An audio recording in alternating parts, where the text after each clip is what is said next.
Olá, meus amigos e amigas. Deus te abençoe. Hoje, 29 de janeiro de 2025, quarta-feira, vamos aqui meditar na palavra de Deus. Eu quero te abençoar nesse dia.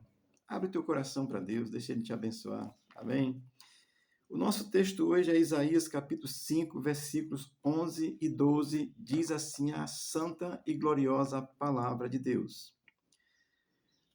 Ai dos que se levantam pela manhã e seguem a bebedice e continuam até alta noite, até que o vinho vos esquenta. Liras e harpas, tamborins e flautas e vinho há nos seus banquetes. Porém, não consideram os feitos do Senhor, nem olham para as obras das suas mãos. Amém? O profeta Isaías está aqui profetizando em Judá, orientando o povo de Deus através da palavra revelada ao profeta, porque Deus fala através dos profetas no Antigo Testamento e falou através de Jesus no Novo e fala através daqueles que creem em Cristo. Está falando através de mim para você nesse momento. Vamos aqui aprender com a Escritura. Versículo 11 vai iniciar assim: Ai dos que se levantam pela manhã e seguem a bebedice. O profeta continua aqui declinando, falando, denunciando os pecados de Judá. Judá estava se levantando logo de manhã. Eu vou dizer aqui, no lugar do café, estava tomando um goró. Você que é nordestino sabe o que é, né? É isso mesmo, bebida forte. Então o profeta está denunciando aqui o seu pecado. Logo cedo estava indo atrás das bebidas. E o versículo vai continuar dizendo assim: E continua até alta noite. Olha, mano, o pecado não tem limite.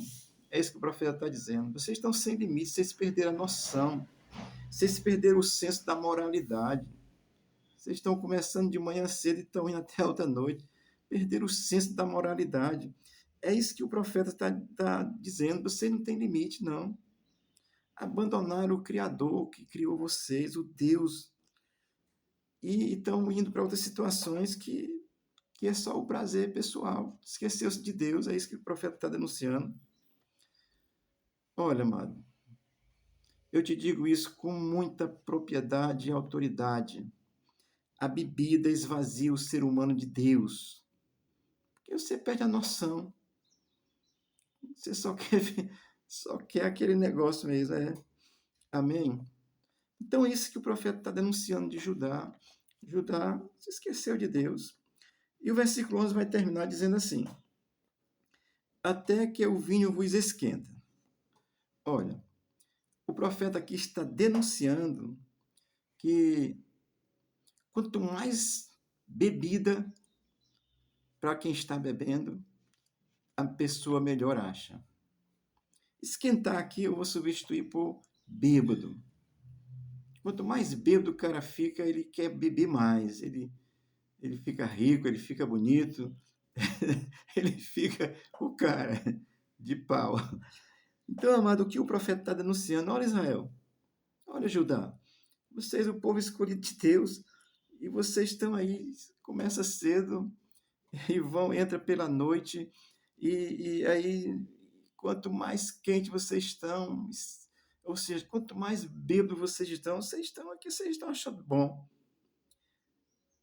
Judá tinha perdido a noção de Deus, querido, e perdido a sua moralidade, o senso da moralidade. A nação que deveria servir de exemplo estava servindo de mau exemplo. Porque tem o exemplo que é correto, tem o exemplo que é errado, tá certo? E isso acontece comigo e com você nos dias de hoje. Não tenho vergonha de dizer, já aconteceu comigo, mas graças a Deus Jesus me libertou. Porque ele queria que libertar Judá do seu pecado, como ele deseja libertar a humanidade dos seus pecados. Amém? Aqui o profeta está denunciando o descontrole pela bebida, a pessoa perde a noção da vida. Gasta o dinheiro que não tem. Vai atrás das mulheres que não são suas. Porque o pecado conduz a outro pecado. Paulo entendeu isso tão graciosamente, ele escreve lá nos Efésios, capítulo 5, a partir do versículo 17 até o 21, ele vai dizer algumas coisas interessantes. Ele diz assim, não vou citar o texto todo, vou citar a ideia do texto, tá certo?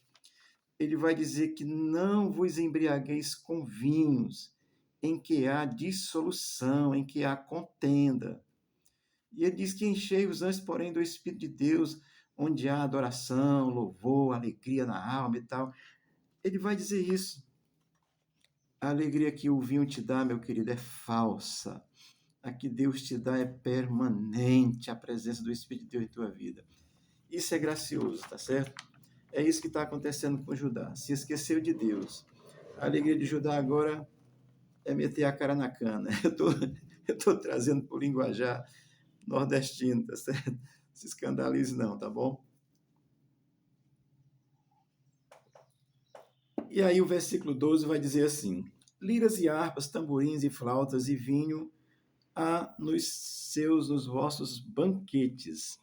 Olha, festa, né? Olha, Judá estava se reunindo, assim, não para adorar a Deus, estava se reunindo para se regalar, se deleitar, se deliciar na festa, na bebida, na farra, na fanfarra, né? Como tem aí. Olha, querido, eu quero dizer uma coisa para você, entenda isso. Não é proibido se alegrar, não é proibido festejar, não é proibido se regozijar, se alegrar e festejar com os irmãos, não. Amém? O problema aqui é que Israel tinha deixado Deus de lado. Nas festas de Israel não tinha mais espaço para Deus. Você faz um casamento, diz que é em nome de Deus, mas depois os uísques, as bebidas é o que comanda. Então, Deus não está nesse lugar não, meu querido. E quer justificar com Deus, justificou água e vinho? Isso tem um outro entendimento que eu vou te explicar depois. Mas olha, o que Judá estava fazendo? Ele tinha feito uma substituição. No lugar de Deus, agora era só o prazer, pela festa, pela dança, pela bebida, pela cor. Olha, não é proibido dançar, se divertir, se alegrar. Não é.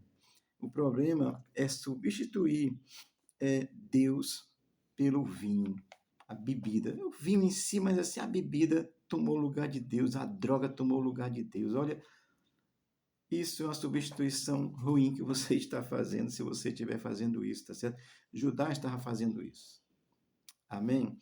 O versículo 12 vai dizer assim: porém, não consideram os feitos do Senhor. Olha, Judá, o povo escolhido de Deus, o povo que deveria dar testemunho de Deus para as outras nações, não estava considerando os feitos que Deus tinha feito por ele. Você pega a história de Israel, a libertação do Egito, né? Já tinha sido levado cativo por pecado, mas Deus libertou, salvou, trouxe em liberdade, colocou na terra prometida. Eles se esqueceram dos feitos de Deus. E aí você tem se esquecido dos feitos de Deus, porque isso acontece com o crente hoje. Tem uns crentes aí que gostam de tomar uns vinhos, tá certo? Deixa eu te dizer uma coisa, meu querido. Às vezes começa só com uma dose, tá certo? Depois é duas, depois é três, aí você perde o controle. Porque o teu prazer não vai estar em Deus, vai estar no vinho, vai estar na bebida. Se você é crente e está com essa prática, deixe só para a hora da ceia, tá certo? Você sabe o que um diácono uma vez disse para mim, celebrando a ceia e passando com a ceia e me entregando? Eu estava só participando do culto, lá celebrando a ceia do Senhor. Aí o Satanás disse assim, através do diácono: desse aqui tu gosta, né? E eu disse: está repreendido, Satanás. Porque eu já gostei muito. Mas ali havia uma simbologia da celebração da ceia. Então, tome na ceia só o necessário para representar, tá certo? Não para se embriagar. Amém? Judá tinha substituído Deus pelo vinho. Não considerava nos feitos do Senhor a salvação, a vida eterna que Deus oferece em Cristo. Você abandona Cristo por tão pouca coisa, né? Só por um prazer carnal. de encher a cara, de beber. Vai para uma celebração religiosa, sai, e o primeiro bar que entra, só sai de noite. É, querido, é assim que o profeta está dizendo. Porque Judá ia para os seus cultos, mas assim, às vezes já ia quente, né? Porque começava cedo. Isso é uma palavra de Deus para mim e para você no contexto de hoje, querido. Porque isso acontece com um crente que não coloca Deus em primeiro lugar. Feitos do Senhor é tudo que Deus tinha feito por Judá, tinha tirado do Egito. Isso é salvação, a garantia de proteção da vida eterna que Deus criou o ser humano para isso. Assim, tirar do Egito, o Egito é uma simbologia de pecado. Não o Egito em si, mas é essa compreensão, porque eles estavam pecando. Amém? Você que está pecando, essa simbologia de Egito, você está no Egito, precisa sair dele, tá certo? Que é o pecado. Não é o Egito literal, não, tá certo? Tá bom? Olha, o Senhor tem dado oportunidade dias após dias a ti, assim como estava dando a Judá. O profeta falando, Judá, você esqueceu do que Deus tem feito por vocês, rapaz. Esqueceu do que Deus fez por ti, meu irmão. Deus te deu a vida, você nasceu porque Deus permitiu. Sabe quantos espermatozoides são numa ação que vai gerar um ser humano? Bilhões. E ali já começa uma luta e Deus te deu a capacidade de ser você que vencesse essa luta. O que você está fazendo com a sua vida? Abandonando Deus como Judá abandonou? Indo para a idolatria? Então a palavra é essa mesmo. Não faça como Judá, não. Se volte para Deus hoje. E se você já é crente, está enchendo a cara, deixa esse negócio, porque Deus não está se agradando disso, não. Pode ter certeza. Se volte para Jesus hoje. E o Senhor te abençoe graciosamente. Amém? Uma breve palavra de oração. Senhor, abençoa aos corações de quem ouvir esse texto. Desconsidera, meu Deus, o meu falar, mas que o teu Espírito revele a tua graça salvadora aos que necessitam dela, em nome de Jesus. Amém. Bom dia, Deus te abençoe, tenha uma boa quarta, o Senhor seja contigo em nome de Jesus. Amém.